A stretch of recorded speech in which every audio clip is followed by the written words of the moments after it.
अस्सलाम वालेकुम वरहमतुल्लाहि वबरकातुहू। अज़ीज़ तलबा व तालिबात, नया दिन, नई सुबह, नई बार आपकी ज़िंदगी को रोशन करे।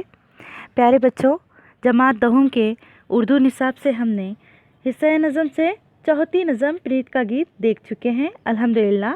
और हमने आपको मशक़ी सरगर्मियाँ बतौर घर काम दिया था। उम्मीद है आपने कर ही लिए होंगे, लेकिन आए आज हम मिलकर के इसे दोबारा करते हैं। तो देखिएगा कि तदबीर के दस्त ज़र्री से तक़दीर रक्षा होती है। तदबीर के दस्त ज़र्री से तक़दीर रक्षा होती है। कुदरत भी मदद फरमाती है जब कोशिश इंसान होती है। बेशक जब बंदा कोशिश करने लगता है तो अल्लाह ताला भी उसके साथ हो जाते हैं, उसकी मदद फरमाने लगते हैं। तो आए आज हम मिल कर के इस नज़म की सरगर्मियों को मुकम्मल करते हैं। देखिए इधर, तो जी ये प्रीत का गीत हफीज़ जालंधरी की लिखी हुई नज़म है। आए हम देखते हैं इसकी सरगर्मियाँ क्या दी गई है। तो पहली जो सरगर्मी है आपके निसाब के एतबार से, पहली सरगर्मी देखने से पहले हम यहाँ पर कुछ माने व इशारात देखते हैं जिसे आपने पढ़ना है और समझना है, बल्कि याद भी रखना है ताकि आपके अल्फाज के ज़ख़ीरे में इजाफ़ा होता रहे। आइए, पहली जो सरगर्मी है वो है, नज़म को गौर से पढ़िए और दी हुई सरगर्मियों को हिदायत के मुताबिक हल कीजिए या मुकम्मल कीजिए। जिनमें से देखिएगा यहाँ पर जान पहचान की मदद से वेब खाका आपको मुकम्मल करना है। हाँ, तो अक्सर होता ये है कि जो निसाब में सबक, नज़म, गज़ल, रुबाई या ख़ता या जो भी खाके हैं, मज़ामीन है, जो कुछ भी है, हम लोग तो वो आमतौर पे पढ़ ही लेते हैं क्योंकि वो निसाब का हिस्सा है। लेकिन अमूमन होता ये है कि जान पहचान को उतनी अहमियत नहीं दी जाती, तमहीद को या पेश दर्स को या पहली बात को आमतौर पर ज़्यादा अहमियत नहीं दी जाती है। यूँ समझा जाता है इस पर क्या पूछेगा, हमें क्यों वक्त ज़ाय करना है। लेकिन ये इंतहाई गलत सोच है, इसलिए कि जब तक कि हम बुनियाद को नहीं देखते, जब तक कि हम शुरुआत को नहीं देखते, तब तक कि हम आगे की बातों को नहीं समझ सकते हैं। तो यहाँ पर भी आपका जो सवाल दिया गया है या पहली सरगर्मी दी गई है वो जान पहचान की मदद से ही मुकम्मल करनी है। अगर हमने जान पहचान पढ़ी है और हमने उसे याद भी रखा है तो इस तरह की सरगर्मियाँ अगर आपको इम्तिहान में पूछी जाती है तो फिर आपके लिए कोई मुश्किल नहीं। तो आए हम हफीज़ साहब के बारे में कुछ जान पहचान करते हुए आगे बढ़ेंगे। हफीज़ जालंधरी, इनका असल नाम आपसे पूछा गया है।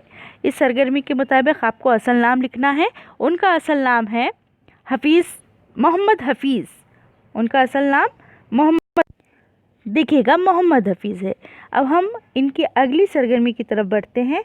इनकी अगली सरगर्मी जो है वो है तारीख़ पैदाइश, यानी हफीज़ साहब की आपको तारीख़ पैदाइश लिखनी है।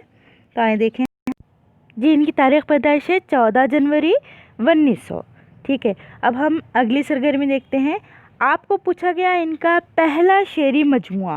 पहला शेरी मजमुआ आप लिखेंगे यहाँ पर। पहले शेरी मजमुए का नाम है नग़्मे ज़ार। ठीक है, इसके बाद आइए हम देखते हैं अगला जो है हमारा अगली सरगर्मी है इनकी। अब एडिटर के हवाले से आपको लिखना है। देखिए, एडिटर के बारे में लिखने का है तो एडिटर किन किन मज़ामीन के या किन किन अखबारात के, रिसालों के ये एडिटर रहे हैं। तो सबसे पहले हम देखते हैं, यहाँ आपको जान पहचान के हवाले से ही लिखना है, ये भी आप लिख सकते हो अल्हम्दुलिल्लाह। सबसे पहला एडिटर का नाम आएगा यहाँ पर ज़मींदार। हम क्या लिखेंगे पहले? ज़मींदार। इसके बाद आपने अगला जो नाम लिखना है वो है नौनिहाल। अगले एडिटर का नाम आपने लिखना है नौनिहाल। जी लिखिएगा इधर, नौनिहाल। ठीक है, इसके बाद फिर हम तीसरी तरफ आते हैं, तीसरे खाके में आते हैं। यहाँ पर मखज़न। अगला क्या है, किसके एडिटर रहे ये? मखज़न। ठीक है, चलिए यहाँ तक आप देख चुके हैं। चले हम फिर आगे बढ़ते हैं, अगली हम सरगर्मी की तरफ बढ़ते हैं। चलिएगा, प्रीत के गीत के मुरादी मफ़हूम को वाज़े कीजिए। ये आपको अपने तौर पे लिखना है। प्रीत के गीत के मुरादी मफ़हूम को अपने तौर पर लिखना है, मुरादी मफ़हूम। तो मैं आपको इशारे देती चलूँ इसके लिए। प्रीत के गीत से मुराद ऐसा गीत जो लोगों के दिलों में प्यार और मोहब्बत के जज्बात को पैदा करे। ठीक है, और एक दूसरे के दुख दर्द को समझे, एक दूसरे के साथ मोहब्बत, अपनायत का सलूक करे। प्रीत गीत आला इंसानी क़दरों का हामिल होता है। प्रीत का मतलब क्या है? मोहब्बत है। ठीक है। और ऐसे गीत में मोहब्बत, अहमियत, अज़मत बयान की जाती है और एक दूसरे के तई हमदर्दी पेश की जाती है। अमन व आष्टी के नज़रियात व ख़यालात को बढ़ावा दिया जाता है और प्रीत का गीत अहम किरदार करता है एक दूसरे के साथ हमदर्दी करने के लिए, एक दूसरे को मिलाने का ये एक अच्छा ज़रिया माना गया है। अब इसके बाद जो अगला सवाल है आपके लिए वो है गीत के मुखड़े को नकल कीजिए। गीत के मुखड़े को नकल करना है आपको। गीत का मुखड़ा है क्या, पहले तो ये आपने समझना है। आप अपनी समझ के लिए आप लिख सकते हो कि गीत के इब्तिदाई बोल को मुखड़ा कहते हैं।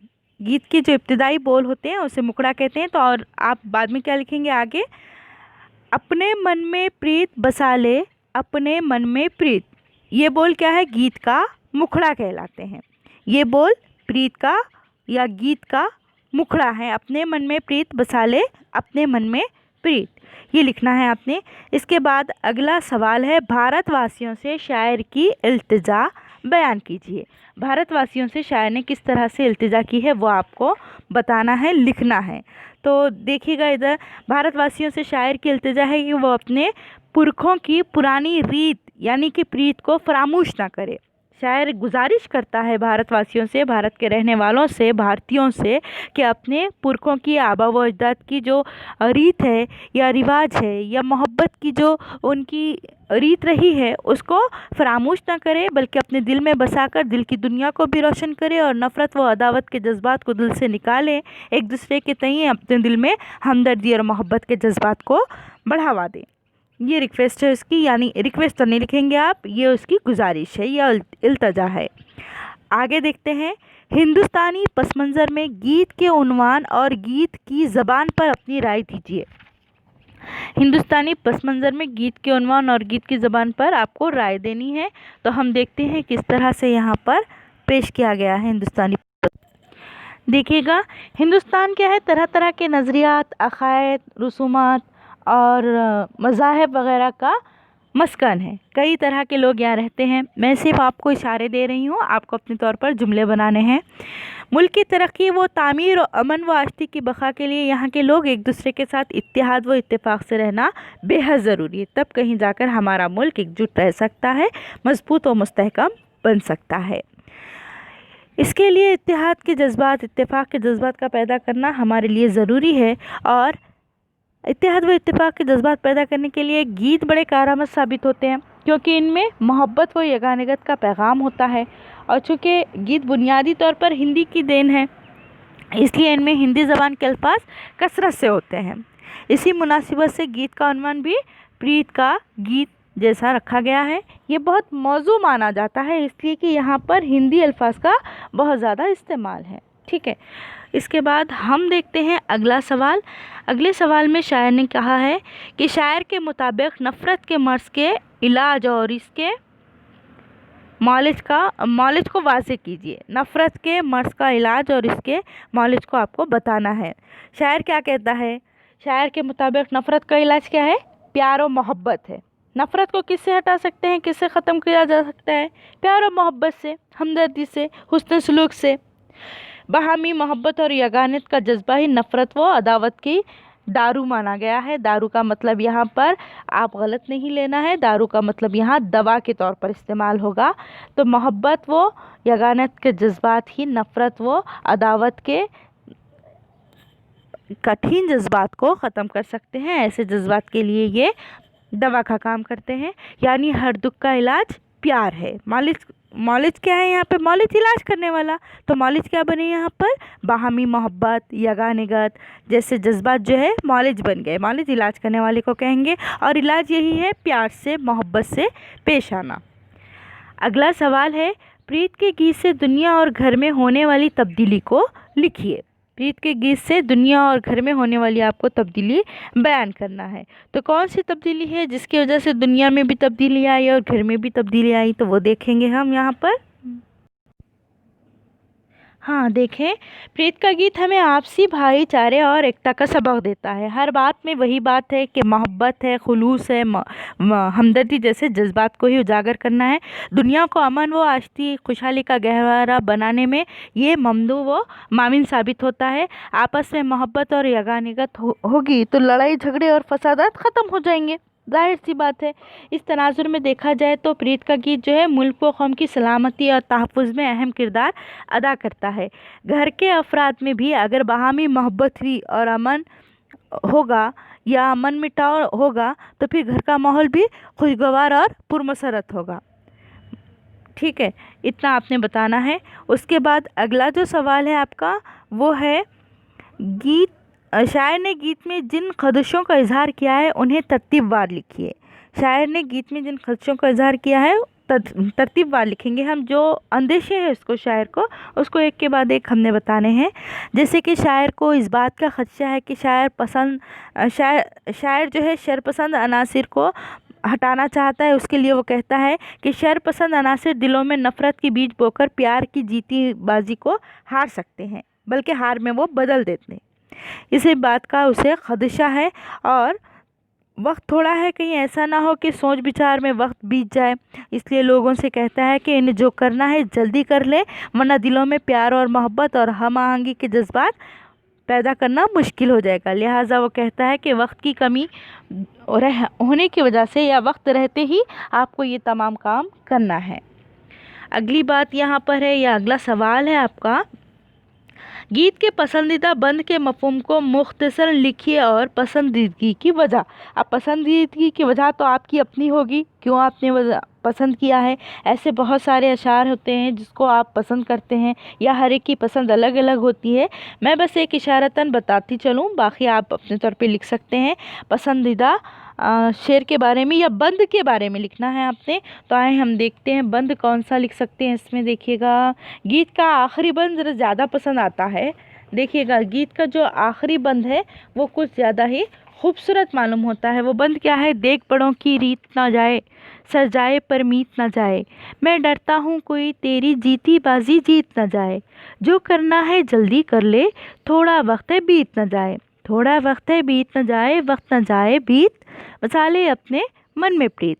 तो ये जो बंद है, ये बंद दरअसल क्या है, तमाम नज़म का निचोड़ माना जा सकता है। इसमें शायर ने क्या किया है, अपनी मोहब्बत को, मतलब पुरानी जो मोहब्बत है, रिवायात है, रीज है, आबा व अजदाद का जो वतीरा रहा है, जो तरीक़ाकार रहा है, मेल जोल रखना, मोहब्बत से रहना, ख़ानदानों को एक जगह जोड़ के रखना, मोहब्बत के साथ एक कौम को दूसरी कौम से मतलब एक दूसरे के साथ तालमेल बाकी रखना। तो इस तरह के जो मोहब्बत के जज्बात थे उनमें वो परवान चढ़ाने के लिए यहाँ पर शायर इल्तिजा करता है कि वो जो जज्बात हमारे आबा अजदाद के थे उसको भी आप मोहब्बत की खातिर जान की बाजी लगा दें, लेकिन इस पर अमल करें और इसे इत्तेहाद व इत्तेफाक के साथ हिफाजत करते हुए, इन अनासिर की या इन जज्बात की हिफाजत करते हुए शरपसंद अनासिर से अपने आप को बचाए रखें, क्योंकि वो नफ़रत के बीज बोने में कामयाब ना हो जाए।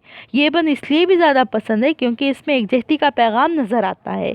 इसमें मोहब्बत व यगानियत के साथ ज़िंदगी बसर करने की हमें नसीहत मिलती है। इसीलिए जैसे कि यहाँ पर शायर ने कहा था कि प्रीत है तेरी रीत पुरानी, भूल गया ओ भारत वाले। तो ये भी बात हम यहाँ पर ले सकते हैं। चलिए हम आगे बढ़ते हैं। नज़म से 5 हमसूती अल्फाज तलाश करके आपको लिखना है। हमसूती अल्फाज यानी कि एक जैसी आवाज़ रखने वाले, जैसे बसाले, भाले, रीत, प्रीत, प्यार, औतार, मीत, जीत और जगाले वाले जैसे अल्फाज को आप हमसूती अल्फाज कह सकते हैं। एक और बात मैं आपको बताती चलूँ, जब आप इस तरह के अल्फाज लिखोगे, हमसूती अल्फाज यानी एक जैसी आवाज़ रखने वाले अल्फाज लिखोगे ना, तब आपको दरमियान में सख्ती की अलामत यानी कॉमा लगाते हुए लिखना है। वहाँ कोई आपको ज़रब की निशान या फिर आपको मसावी या फिर डैश इस तरह से नहीं डालना है। अगला जो सवाल बनता है वो है, नज़म से हिंदी ज़बान के अल्फाज ढूंढ कर लिखिए। नज़म से आपको हिंदी ज़बान के अल्फाज ढूंढना है, बहुत आसान है, आप आराम से लिख सकते। पढ़ाने के दौरान भी मैंने बताए थे आपको। जैसे कि इसमें बताए गए, जैसे मन है, प्रीत है, मूरख है, रीत है, जूत है, दारू है, रूप, प्रेम अवतार, मीत, यहाँ पर हम देख सकते हैं। इसमें हमारी नज़र में आए, हम एक मर्तबा देख लें इसके अंदर भी। देखिए यहाँ पर है मन, ठीक है, मूर्ख, प्रीत, मन है, प्रीत है, उसके बाद मूर्ख है, उसके साथ साथ हम आजूद भी है, ठीक है, उसके बाद देखिएगा रीत है, और फिर बहुत सारे अल्फाज आपको मिलेंगे। प्रेम है, दारू है, अवतार है, रूप है, इस तरह से और भी आपको मिल सकते हैं, बस आपने थोड़ी सी कोशिश करनी है। तो ये तमाम अल्फाज क्या है, हिंदी के ही अल्फाज है, जिसको बड़ी खूबसूरती के साथ उर्दू में शामिल किया गया है। उर्दू चूँकि लश्करी ज़बान है, उर्दू का दामन काफ़ी वसी है, हर एक को अपने दामन में समेट लेती है, इसीलिए यहाँ पर दोनों मिलकर, हिंदी उर्दू दोनों बहनें हैं, दोनों ने मिलकर यहाँ पर प्रीत जगाई है। चलिए अब हम आगे बढ़ते हैं हमारे अगले सवाल की तरफ। अगला जो सवाल है हमारा, तो वो है, देखिएगा, नज़म से मुतज़ाद अल्फाज की जोड़ी तलाश करके लिखिएगा। मुतज़ाद के माने होते हैं तज़ाद वाले, एक दूसरे की ज़िद वाले, अपोजिट जो होते हैं। तो देखिए यहाँ पर हम देखते हैं मुतज़ाद में नफ़रत और प्यार, ठीक है, नफ़रत है, प्यार है, हमने देखा था पहले भी। यहाँ पर देखिएगा ये जीत है, हार है, जीत है, हार है। उसके बाद और लिख सकते हैं आप, जीत और हार के अलावा नफ़रत और प्यार की भी जोड़ी बना सकते हैं, नफ़रत और प्यार की भी जोड़ी आप बना सकते हैं।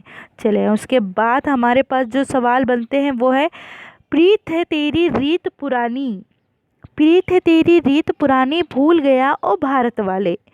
ये जो सवाल है, आपको क्या करना है, इस शेर की रोशनी में भारत की किसी एक रस्म को लिखना है। वैसे भारत में बहुत सारी रस्में होती है, रस्में मतलब यहाँ शादी से पहले होने वाली रस्म नहीं है, बल्कि यहाँ के त्यौहार या यहाँ के जो रीत रिवाज है उसके बारे में आपको लिखना पड़ेगा।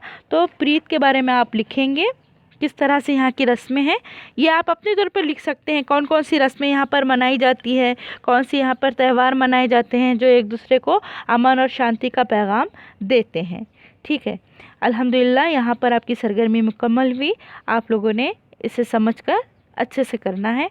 तो चलिए अब अगले लेक्चर तक का इंतज़ार है आपको, इंशाल्लाह फिर मिलेंगे, तब तक के लिए अल्लाह हाफिज़।